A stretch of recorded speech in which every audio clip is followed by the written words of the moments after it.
Hari Govind Prasad, Chairman Corporate Affairs Committee, Pepsi. Today we are here to see the presentation from Mr.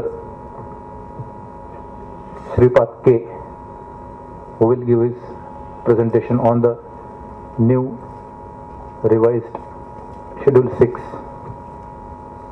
which has been introduced by the Minister of Corporate Affairs via their notifications on 20th February 2011. These notifications will be applicable for the financial year 2011 and 12. For the current year, I think it will not be applicable. Now, so far as Minister of Corporate Affairs is concerned, what is the importance of Schedule 6?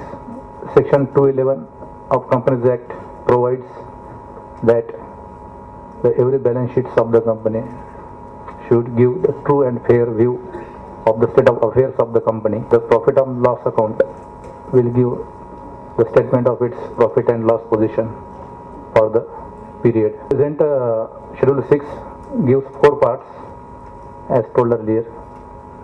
One is Part 1 balance sheets, Part 2 profit and loss account, Part 3 interpretation, Part 4 abstract balance sheets and general business profile, which will be now replaced by the new Schedule 6, which will provide only 2 parts.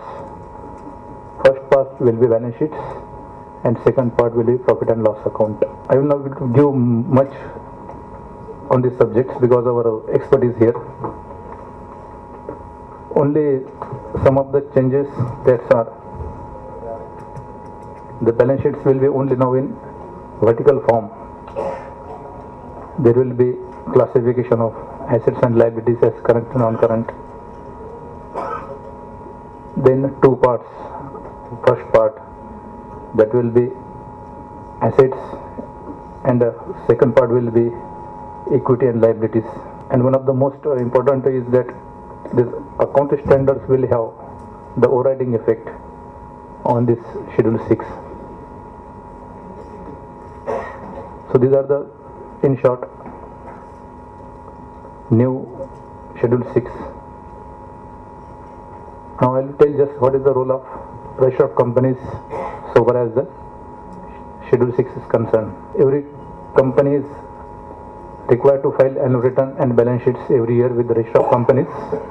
Once it is filed and taken on record, it will be the public documents which can be viewed by the public. The investors, the persons dealing with the company, they go through these balance sheets and form their opinion, and they take their decisions for investments. It is expected that there should be proper disclosures.